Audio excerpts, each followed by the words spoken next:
Hey guys, Chris from ClassicVWBugs.com, and I got a tip for you today.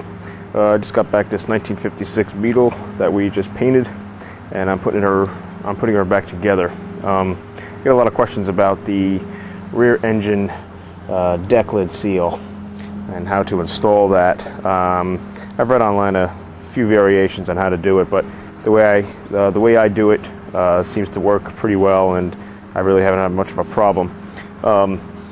One thing I want to point out is if you're painting your car, make sure to take out the old seal. Because if you don't take out the old seal, chances are your body guy might not have a good tape guy, and you might wind up painting that seal. And plus, the old seals are usually pretty crusty to begin with. So what you're going to want to do is, before you paint it, rip out the old seal, and then get like a utensil like this. It's kind of like a putty knife that's bent, and you want to rip that seal out, and then when you get in here, kind of lift the channel a little bit by prying it up all the way around the rear engine area here. Because you don't want to open this up, and you know, a lot of times in general these channels are pretty bent or they're rusted. So they do sell these channels. You can buy them and weld new pieces on, but sometimes the older ones are pretty good. So you just want to kind of open them up a little bit, so when you get the car back, the seal could fit in a lot easier. So basically, this is what I did. I just pried it up. You don't want to go too much, because basically what you want to do is just kind of slip the seal in. Now, some people will tell you to start the end of the seal from the top here and feed it all the way down into the channel.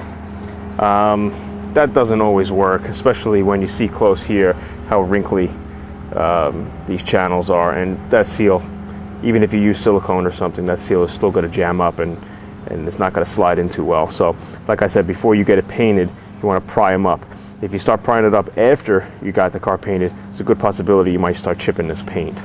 So so basically I just use this type of knife, and I line up the seal, and basically I just start pushing it in. Really, if it's a little stubborn, I might get some silicone and to help it.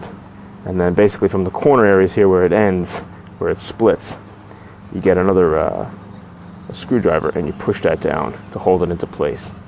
So you get like a big screwdriver like this, and you kind of bang that down. That's where you might need your touch-up paint to touch that up, because you might chip that. So basically you want to do that all the way around the channel. Okay, so you can see I did it all the way around, and all you need is that putty knife to just start pushing it in. It should slip in pretty well if you've opened it up prior.